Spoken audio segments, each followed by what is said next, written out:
जो यात्री जो पैसेंजर्स है वो इंटरफियर नहीं कर सकते बिल्कुल भी, अनलेस वो कॉकपिट में ब्रेक करके जाके अटैक करके, वो बात है, वो ऐसे कुछ हुआ नहीं है. बट आप बोल रहे हैं किसी और आदमी लोग ने इंटरफियर कर सकते हैं. जी हाँ, कर सकते हैं.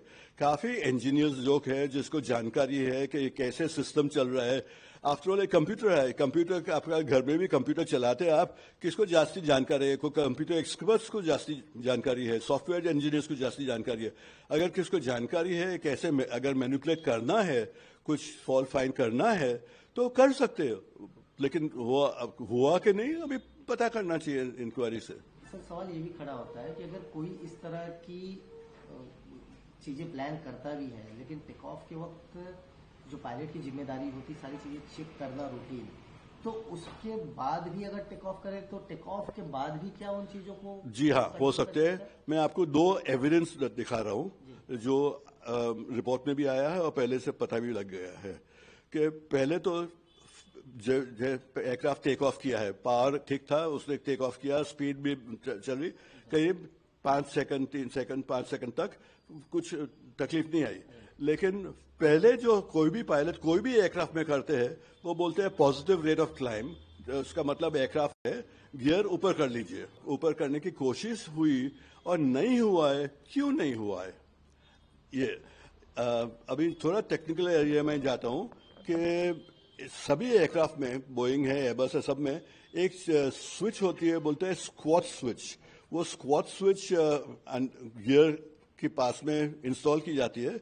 वो सबको सिग्नल, कंप्यूटर्स को सिग्नल भेजती है कि अभी जहाज जमीन पे है कि जहाज ऊपर गया. एक सिंपल एग्जांपल देता हूं. अगर जहाज जमीन पे है तो गियर लीवर तो है, अगर आप ऊपर कर लेंगे तो गियर ऊपर नहीं जा सकते, क्योंकि ये स्क्वाट स्विच सबको, कंप्यूटर्स को इंफॉर्मेशन देता है कि जहाज जमीन पे है, अगर गियर ऊपर करेंगे तो गियर जाएंगे ऊपर तो एयरक्राफ्ट को डैमेज हो सकता है. इसलिए मैं सिर्फ ये एलिमेंट्री जानकारी के लिए दिखाता हूँ. ये स्क्वाट स्विच सबको इंफॉर्मेशन देती है.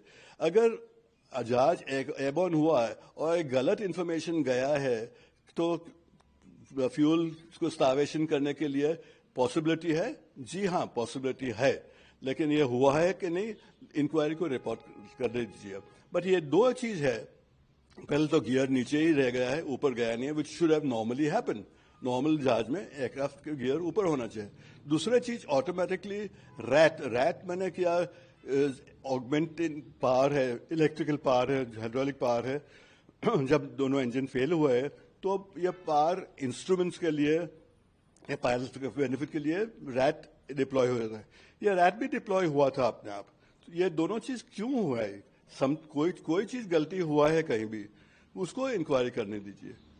सर अहम सवाल और लास्ट सवाल है कि ब्लैक बॉक्स रिकवर हो चुका है.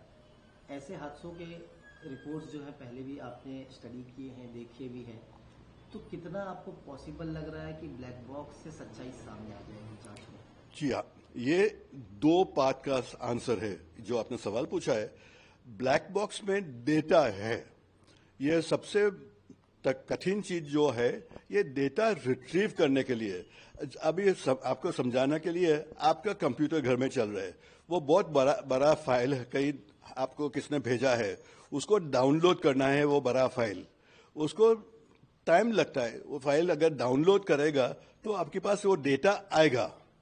अगर डेटा आएगा, लेकिन ये डेटा में क्या है वो इंटरप्रेट करने के लिए भी स्पेशलिस्ट चाहिए. तो पहले तो ये डेटा रिट्रीव हुआ है, वो हुआ है, लेकिन बाद में काफी स्पेशलिस्ट लोग हैं जो डेटा माने क्या, इंफॉर्मेशन आते हैं कि इतनी सेकंड में पायलट ने ये एक्शन किया है, इतनी सेकंड में पावर खोला है, इतनी सेकंड में पावर बंद किया है, इतनी सेकंड में को किया.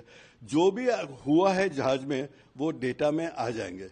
लेकिन काफी स्पेशलिस्ट लोग जो है वो उसको इंटरप्रेट करने चाहिए कि वो सही हुआ है कि नहीं. और जो स्पेशलिस्ट है वो बताएंगे कि क्यों किया है, कैसे किया है, कौन सा टाइम को किया है. ये सब डेटा है, उसको इंटरप्रेट करने के लिए स्पेशलिस्ट बोलते हैं एक्सीडेंट एनालिसिस